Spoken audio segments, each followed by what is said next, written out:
Mag-send ka. Diyos ko po, walang signal. Buwisit na lugar na to. Ang hirap ng signal. Ma, nilalagyan nilalaro ko. Kainis. Pangit kasi sa bahay ng matandang to. Grabe niyo pa. Nay! Oh, Tracy! anak! Kamusta lakad mo? Marami bang tao sa agency? Walang po ako ng requirements kaya balik po ako next week. Hello. Kumusta? Babe! Hindi ba may pinangako ka sa akin? Kailangan ko na ng cellphone. Ako nga pala, sige, sa isang linggo pagluwas ko ulit, sumabay ka na, ha? Bili tayo. Yay! Babe! Yung new model, ha? Ayoko ng Android. Para naman magamit ko doon sa online English class ko sa mga Koreano. Tapos yung mamahalin na, para sulit. Di ba? Uy, mama, ako din ah. Tito Andrew, gusto ko din po ng bagong cellphone ah. Kasi tignan mo, ang bagal na oh. Kulit niyong mag-ina. O sige, nangako ako, pagbaba ng barko, bibilang ko kayo. Sige, tuto pa rin ko. Yeah! Thank you po. Thank you, babe. Thank you. Ay, babe. Sorry. Last na lang talaga to. Naubusan ako ng napkin. At nasira yung bra ko. Baka pwedeng pagpunta mo ng bayan, isabay mo na ako. Sige.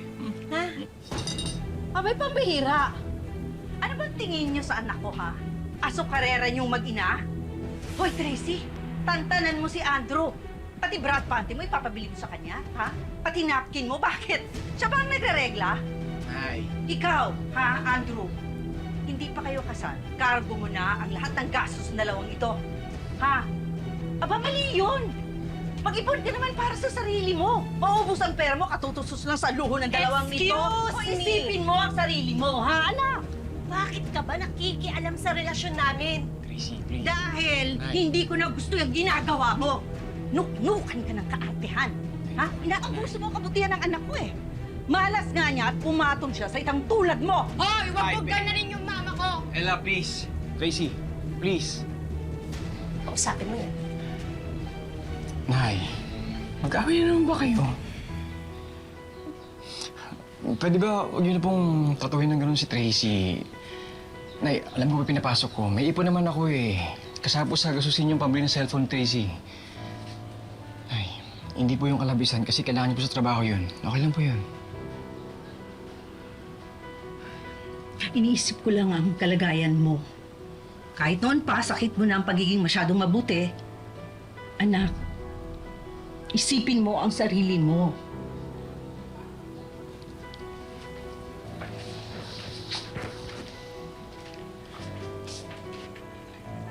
Ella, pasok tayo.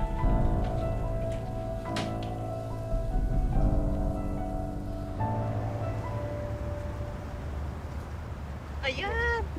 Ay, tama. Ito ba? Yes! Tama, tama. Okay. Magiging kamukha ko na yung idol vlogger. Sosyal! Sige, kuya. Ang ganda siguro dito sa mukha. Hindi ko maatim na nagtatapon ka ng pera ng anak ko sa mga walang kwentang bagay.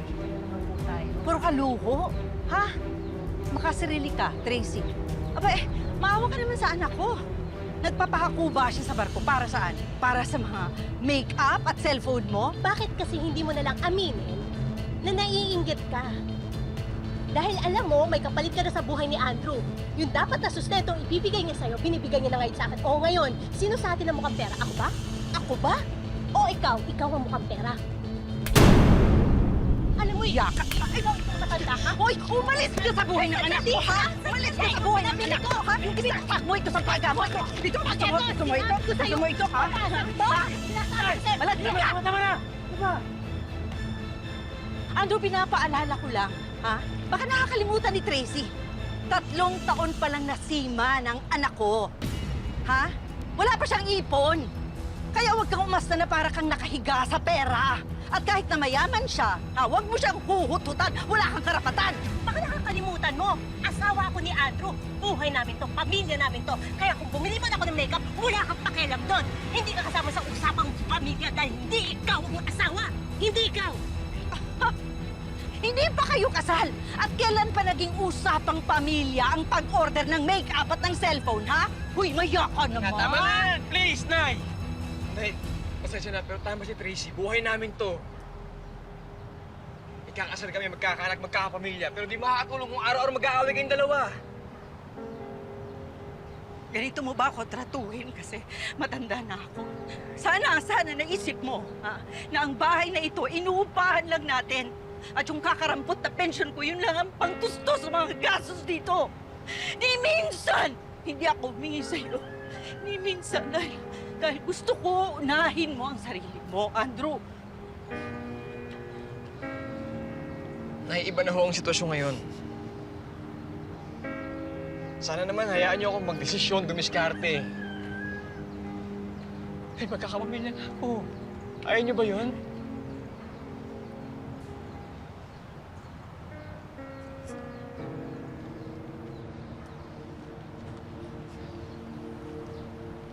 Alam mo, kaya ko naman pagtimpian ng nanay mo. Kaso sumusobra na talaga eh. Iba yung ugali. Iba. Walang patulan.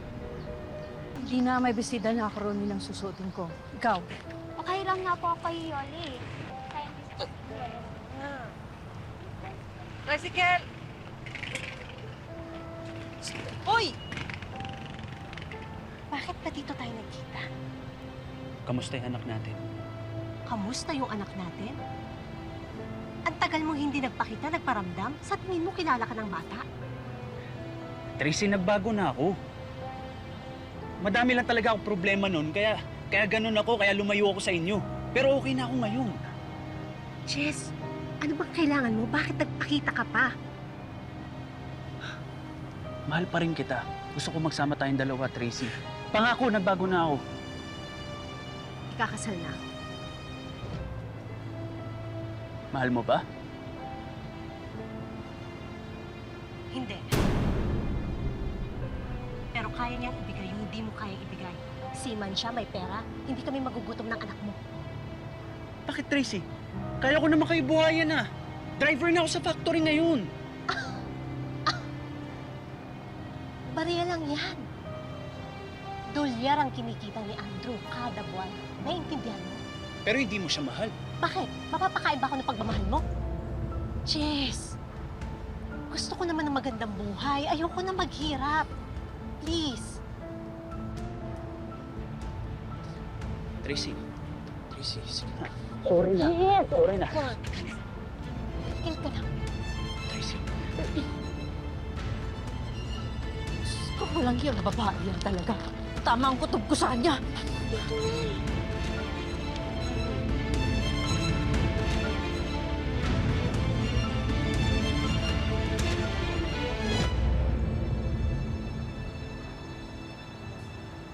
Babe!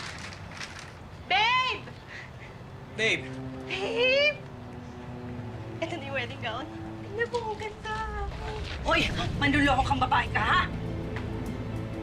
Ano naman to? Hindi ka dapat Nay. ikasal. Huwag kang gawin Hindi yan. ka dapat ikasal sa anak ko. Dahil niloloko mo lang siya. Kahit kailan, ha? Noon ka, may kutob na ako sa'yo. Niloloko mo lang ang anak ko, pero lang gusto mo sa kanya. Nay! Mabigat na paratang po yan. Akin na yan, mahal yung ga! Ano ba sinasabi niyo? Pinagbibintangan niyo ako, ha? Pwede ko kayong idemanda, ha? Pwede ko kayong idemanda. Ah, talaga ba? Pruweba yung gusto mo. Eto kuya, panoorin mo kung gaano ka nalukuhan ng babae yan. May ibang lalaki siya. Sumama lang siya sa'yo dahil sa pera mo. Ang gagamit ka, ha? Manluloko! Paano mo nagawa sa akin to? Paano mo nagawa sa akin to?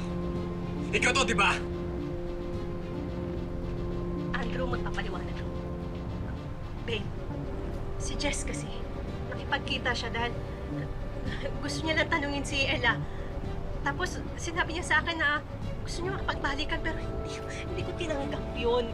Ikaw ang papakasalan ko, ikaw yung mahal ko. Nahalikan kayo doon. Sinungaling ka, ha? Ang kapal na mukha mo, ha? Yan, ha? Kalokohan ang sinasabi mo! Mahal mo ang anak ko, tapos nakikipaglaplapan ka sa lalaki! Hindi totoo yan! Umalis ka rito sa bahay nito! Babe, pakinggan mo! Halika, umayas ka rito! Sandali ka! Halika! Halika! Halika dito! Umalis ka sa buhay ng anak ko! Walahin ang anak ko! Walahin ang anak ko!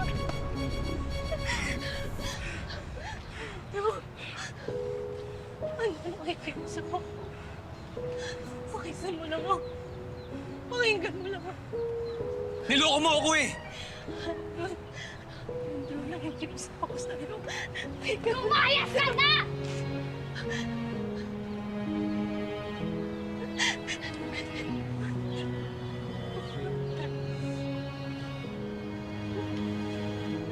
Nangangawa mo.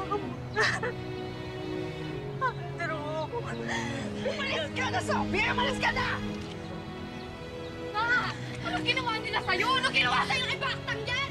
Kayong dalawa, ha? Kayong dalawa ng nanay mo! Umalis kayo dito sa bahay namin ngayon din! Ano? Tracy, ngayon alam ko na kung sino paniniwalaan. Lumayo ka na. Para papangarap sa buhay at hindi ka nakasama doon. Saan pupunta, Ma?